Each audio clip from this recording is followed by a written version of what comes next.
You are watching 71 News Television. প্রমত্তা Titas ব্রাহ্মণবাড়িয়ার মানুষের প্রাণের স্পন্দন।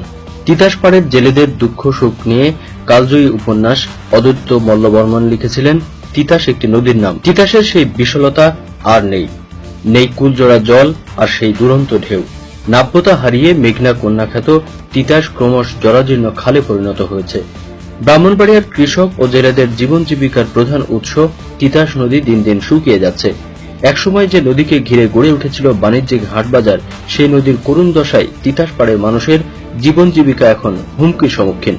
দীর্ঘদিন ধরে তিতাস নদী খনন না করার কারণে লাখ লাখ মানুষের জীবন জীবিকা ব্যাহত হচ্ছে। নদীটি দ্রুত খনন করা না হলে বন্ধ হয়ে যাবে ব্রাহ্মণবাড়িয়ার সাথে দেশের লঞ্চ চলাচল। নদীর বিভিন্ন স্তরে চর পড়ে যাওয়ায় একটি লঞ্চ অপরটিকে সাইড দিতে সমস্যা হয়। দ্রুত নদী খনন করা না হলে ব্রাহ্মণবাড়িয়ার সাথে নরসিংদী, ভৈরব, আশুগঞ্জ, নবীনগর সহ সারা দেশের লঞ্চ চলাচল বন্ধ হয়ে যাবার আশঙ্কার কথা জানান লঞ্চ চালকরা। আমরা তিতাস পাড়ার মানুষ, ঠিক আছে, আমরা সরকারের কাছে চাচ্ছি যে ওর মধ্যে হচ্ছে যে যেহেতু গাংটা কাটানোর জন্য উদ্যোগ নিচ্ছে, তা সরকার যাতে কায়দা চালায় যায় এটুকুভাবে। এই তিতাস নদীর আমি চাকরি করি এখান থেকে ব্রাহ্মণবাড়িয়ায় আমাদের নদী এখন শুকায় জায়গা আসার আমাদের অনেক কষ্ট হয়। লঞ্চগুলো চালাতে পারবো আমাদের সমস্যা হইতেছে। এক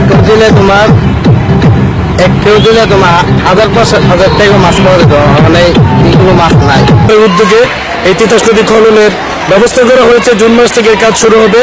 এই তিতাস নদী খনন হলে তিতাস তার পুরনো অতি দ্রুত যেন সেটা বাস্তবায়ন হয়। সরকারের কাছে আমাদের আবেদন, আমাদের এই নদীটি দ্রুত খনন করার জন্য।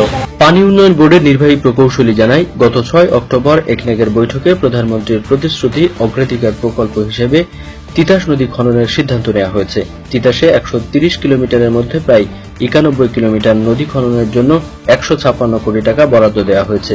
ইতিমধ্যে দরপত্র আহ্বান করা হয়েছে। এবছর খনন কাজ শুরু হয়ে 2020 সালের জুন মাস নাগাদ শেষ হবে বলে জানায় পানি উন্নয়ন বোর্ডের এই কর্মকর্তা।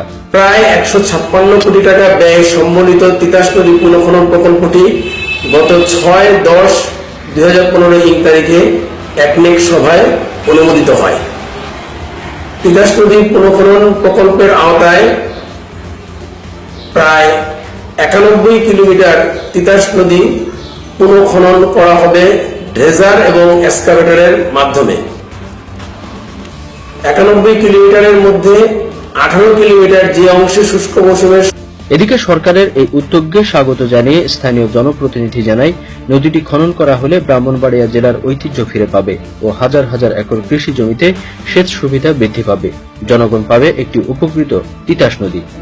সরকার যে উদ্যোগ নিয়েছে এই তিতাস খননের ব্যাপারে আমরা জনগণ এবং আপাময় জনগণ দেশের স্বার্থে সরকারকে সাধুবাদ জানাই এবং এটা অতি বিলম্বেই যাতে কার্যকর হয় আমি সাজাপুর ইউনিয়নের পক্ষ থেকে অনুরোধ জানাই। এবং এই জিনিসটা যদি খনন হয়, এই আমাদের এই ব্রাহ্মণবাড়িয়া ডিস্ট্রিক্টের এই ঐতিহ্য ফিরে আসবে এবং সাধারণ মানুষের মুখে হাসি ফিরে আসবে এবং এই তিতাস খননের মধ্য দিয়ে তিতাস ফিরে পাবে তার পুরনো রূপ।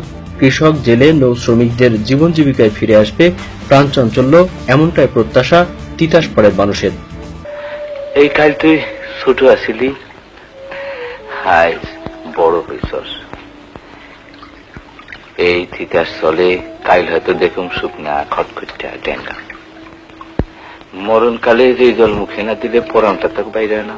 একদিন হয়তো দেখুন তিতাসে সেই জলটুকু নাই। এই যে পালের দল বহর সাজাইয়া চলে, খালি চলে খালি চলে খালি।